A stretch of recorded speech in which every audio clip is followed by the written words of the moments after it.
I shared with you an internal memo that was leaked from the BC Wildfire Service. In this memo, they were essentially begging for help, saying that they are incapable of actioning a lot of these fires because they are understaffed. Can you go through those photos I sent you and tell these people what the BC Wildfire Service is saying behind all these people's backs? Let's do it. Pull it out. Let's forego the handshake and picture deal and read it right now. Do you want to bring it up on your phone? Yeah. That'd be great.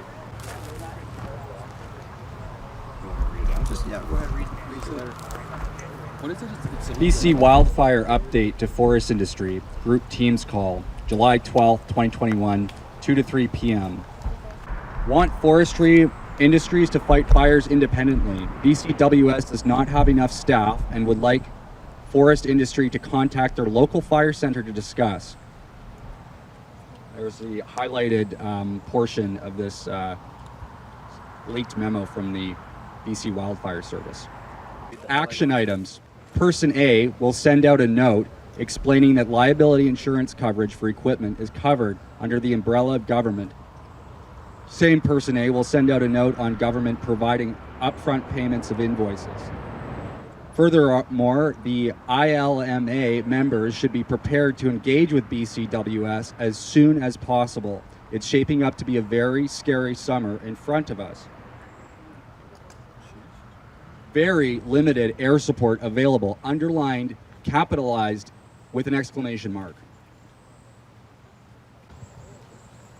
That memo speaks volumes, because we were fighting for the last couple of months to actually get the government to actually declare this a state of emergency. And we thought a state of emergency, I was just talking to Todd Stone about this, we thought the state of emergency meant all hands on deck. All resources, all equipment, all the organizations, all the companies, we all collaborate and we actually hit these fires hard and fast. That's what John Horgan said. Yeah, that's what he said. When he didn't want to declare the state of emergency, he said it wouldn't make any difference because all resources were already being utilized, and it was BS. And I just drove down the road to see citizens with pumps beside the lake. A resource that wasn't included in the government's plan. I wasn't used and I offered my help. And now you get a memo saying that the BC Wildfire Service is saying that they need more help, they need more equipment, they need more people. This is exactly what you guys are talking about. The BC Wildfire Service needs more help because all their contractors are quitting on them. Well, I tell you what, it goes back to the point of how do we investigate this later when all this is said and done. I think the priority right now is actually, put these fires out, assess what we do in the communities that actually lost all their homes. But we need a better plan. We need more transparent accountability.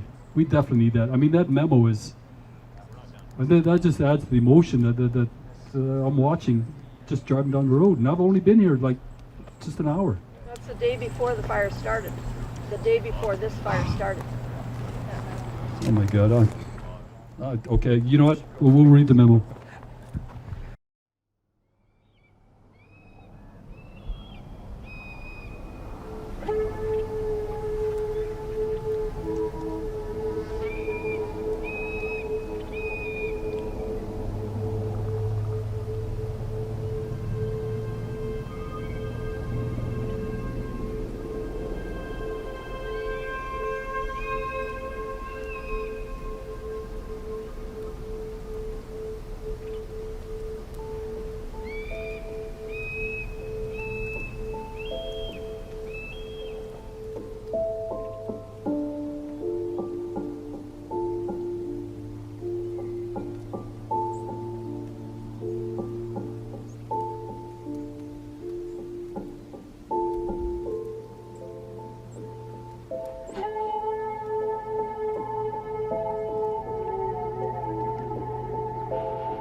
Is that about it?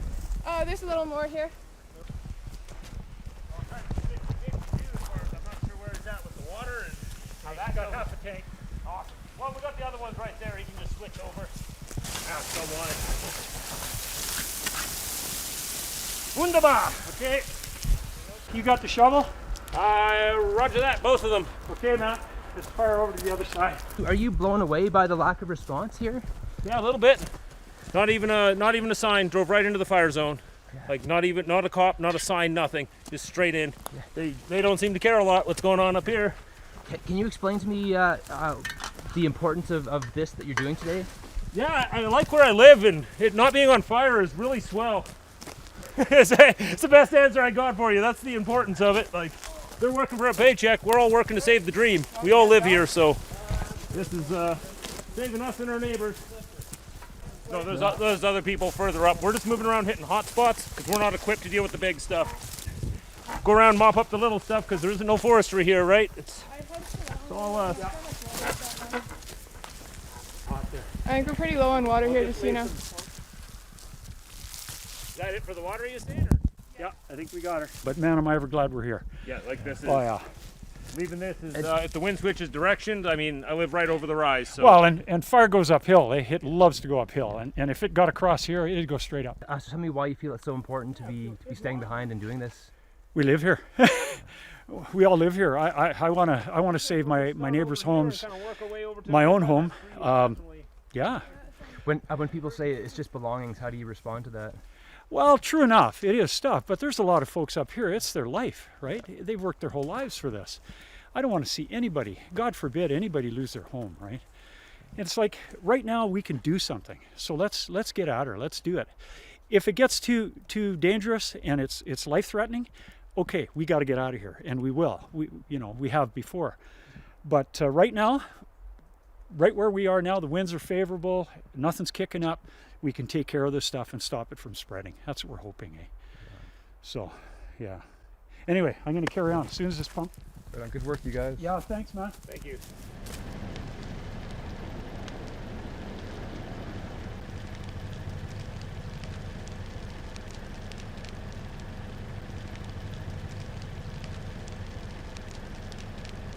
Sounds like the fire went to Kelowna, so they're busy doing that.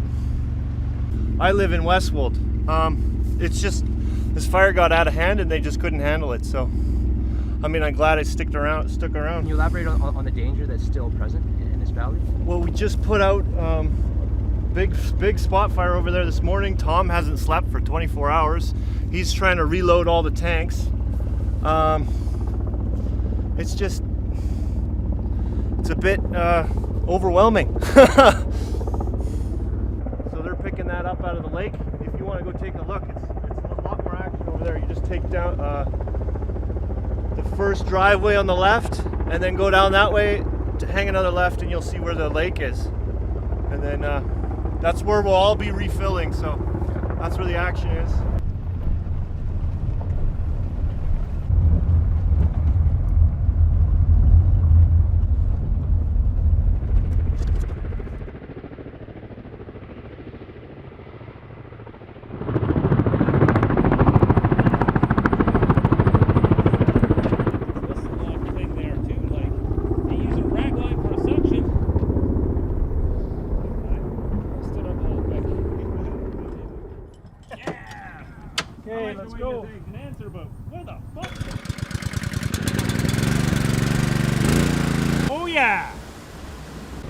Hey Solomon, I'll let you throttle the pump down and then I'll run it over to when we're full.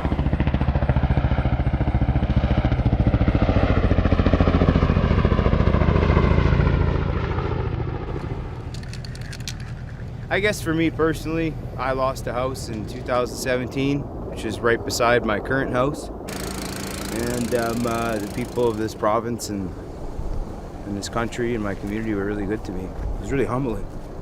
Give me another hose! So I guess I could say I owe it to them. I think more than anything I owe it to myself, you know. You guys want to take a pool on how clean I can keep in this orange jumpsuit? I don't want to do jets until it's down. What happens in the jet is it starts blowing sparks and coals beyond where it's already burnt, and you actually cause more of a problem. Hey Rob, are you up with Kevin? I think so. We're gonna hit this bitch with 2 totes. Get it, we need it. Okay, when we switch totes, we'll swap that out as well and get a little more length in here. My values are, there's 5 of them, and they're loyalty, labor, courage, commitment, and honor. And I live by that, and I will preserve and defend them at basically any cost. So, again, I don't think it's about anyone else. Maybe it's not. Maybe it's not about anyone else. Maybe it's just about me. Being a good person, I guess. And I never want anyone to go through it. Telling your kids they lost their home is just really shitty. So, yeah, that's just the way it is, though, you know.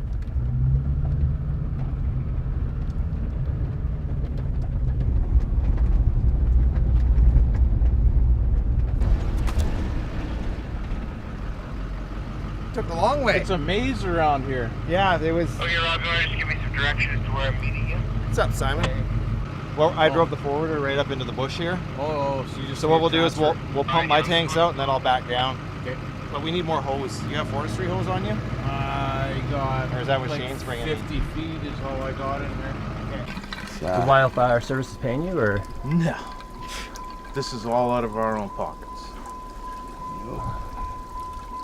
Wow. My fucking unicorn. Not only not making any money, but spending, every day.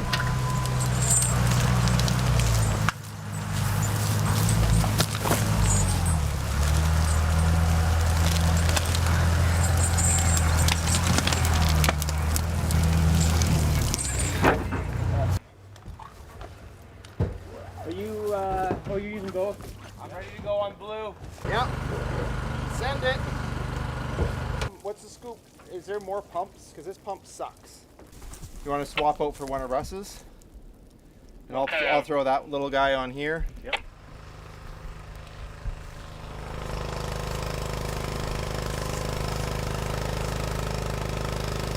Yeah, it looks like we just lost another structure way the fuck across the lake. Those ones that are right down by the lake, it's all fucking black smoke over there.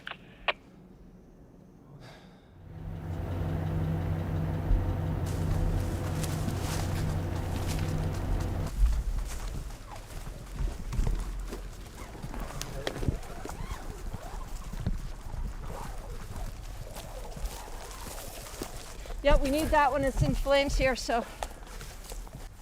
We did all of this last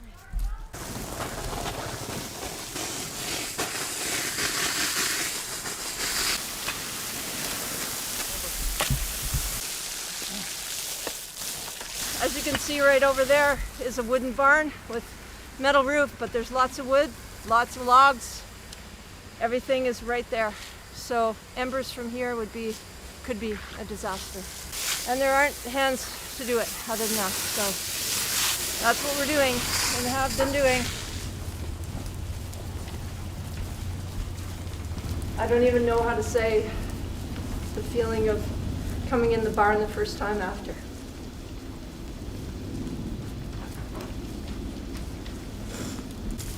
We had a chopper right over us, telling us the urgency of what was going on, and we were signaling to them, we know if we're running or we're just running. It's just wind and the noise and horizontal wind and ash and everything else. So, but I'll tell you, shutting that gate and having one last look, unbelievable.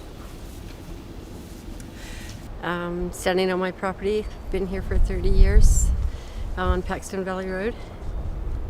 I fared pretty well.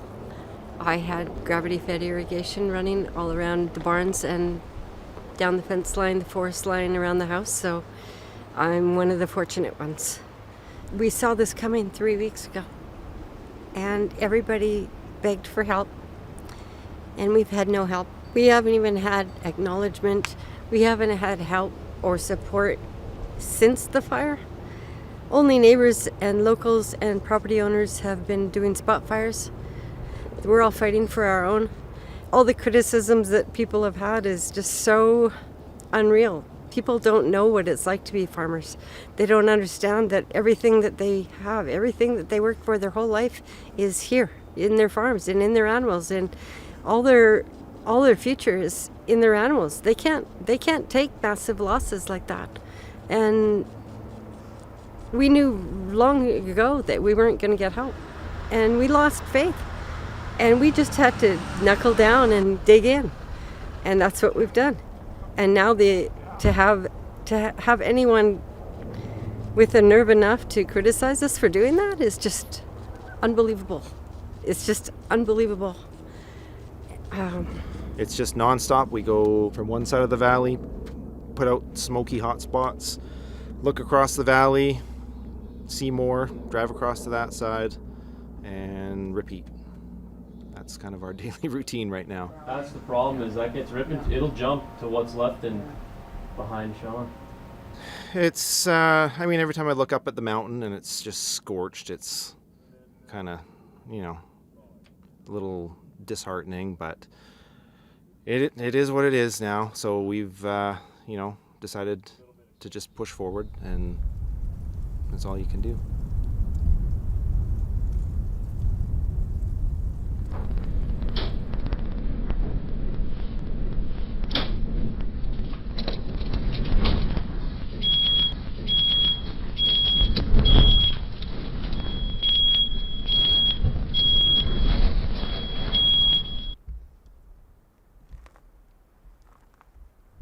I'm surprised. I'd never met you before and figured, oh, yeah, another media guy. I didn't know what you were going to produce. I didn't know if you were going to twist it all around. But since your video came out, I've had numerous people message me on Facebook that previously were those trolls I was mentioning in the comments and have completely apologized. They didn't understand. They were going by what mainstream media was telling them. And, you know, it's incredible. Now you see in the comment sections, there's more people on our side than telling us we're in the wrong. And that shift in social media is pretty awesome. Yeah, like that's a huge morale booster, and we have to thank you for that. Saturday when I got in here and I saw absolutely zero resources being deployed to support the firefighting efforts, I very quickly changed my point of view 100% to there's something going on. You know, it was very frustrating for me to come in here Saturday and see the only fire crews that I saw were on 2 trucks, and they were picking rocks off the highway. And seeing the resources deployed to do that, and then hearing on the news and hearing through other media outlets that we're the problem, yeah, it's angering, it's maddening. There's not words that explain the emotion that brings up in somebody. I was quite shocked as well when I got in here this morning that there was not an increased presence of boots on the ground from the wildfire service. So there's been a couple of municipal departments here helping with structural support, which has been really beneficial for the guys here. We've been able to focus a lot more on the spot fires further up in the hills where the structural guys can't reach with their equipment. So that's been really beneficial, but as far as the actual wildfire service, it hasn't been anybody. I mean, I'm satisfied that my property won't burn again because there's nothing left to burn. But other communities, you know, this fire is still going. It's going in multiple directions. Will other communities have the same result as us? Probably. Hopefully not. But yeah, I would say prepare your houses. Fire smart. Do everything you can, because don't rely on anyone coming to save you.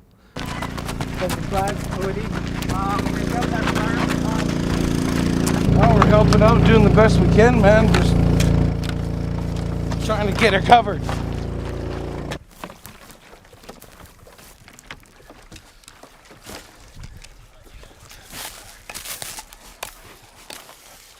Just keep it from getting further in the grass, man.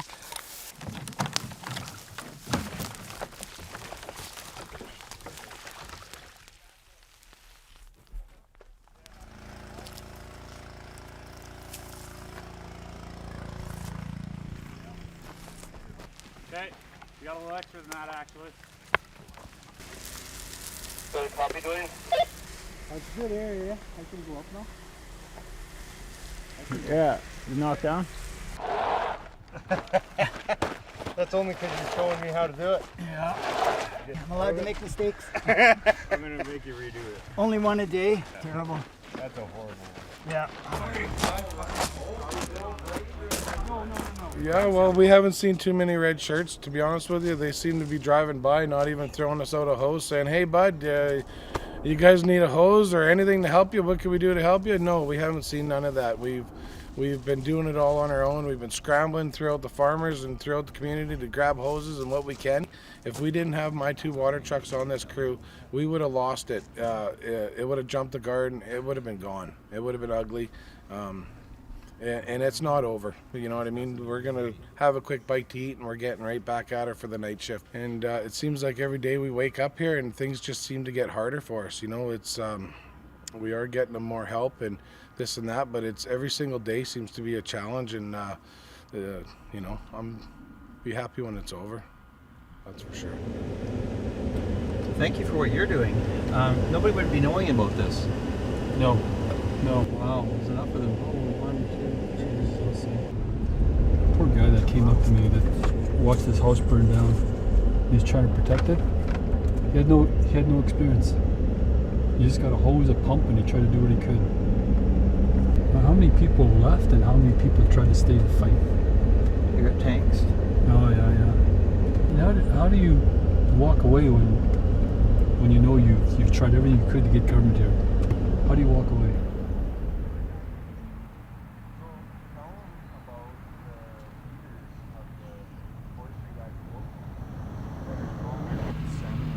The most impactful thing I saw on the video was when that rancher said, a little bit of risk, that's what keeps you alive. Yeah. That's what makes you smart. I love that shit. That's because the old-timer logic, right? These guys, seriously, in Victoria, who were raised and never actually have any, and they create these policies out of thoughts.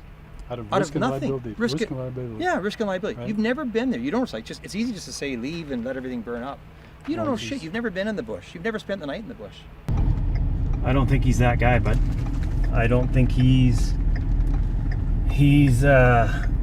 just trying to win votes here. I think he's trying to help us.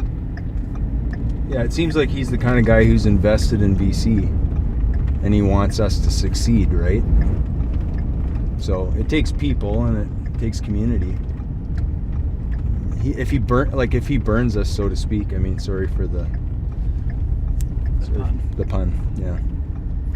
But I don't think that would be good for him, and I'm sure he knows that. The backlash from doing something like that would be much larger than not doing than what he's doing to us. He'd have been better off not to come at all than he would be to come and say a bunch of stuff that he's not going to do, and then you know, so to speak, burn us. But he doesn't seem like that kind of a guy. No. When I heard the Solicitor General make these comments talking about the recklessness of people not obeying the orders, initially I thought that's a good thing to do. That's a good thing to say. Then I watched that video that came out. And so what I started to think about was the local knowledge, the local expertise, and pardon the phrase, but the old timers are not being respected. And the citizens and the taxpayers, the people, hardworking taxpayers that actually really felt ignored by John Horgan, the Solicitor General, they need a voice. Because this story's got to get out. Nobody, I don't care if you're a minister, the premier, I don't care if you're the opposition, I don't care if you're a regular BC citizen, all you got to do is take a drive down the road and try not to cry. Oh, where are we looking? Anywhere. Let's look at you. When's the calendar coming out? No, Simon. I don't put your tools away yet. All right. Let me get out my big tool here. The gloves. You guys should have been taking pictures when the flames were licking us. Yeah. Simon was. One more. That's all you get. Camera. Now you're getting greedy. Where's Rob? You didn't pull that much hose the other day. Getting all the B-roll. Go on, Matrix. Sorry, bud. Yeah. Just so you know, I gave you that name. A reminder to everybody about the meeting here tomorrow at 5. It's your car.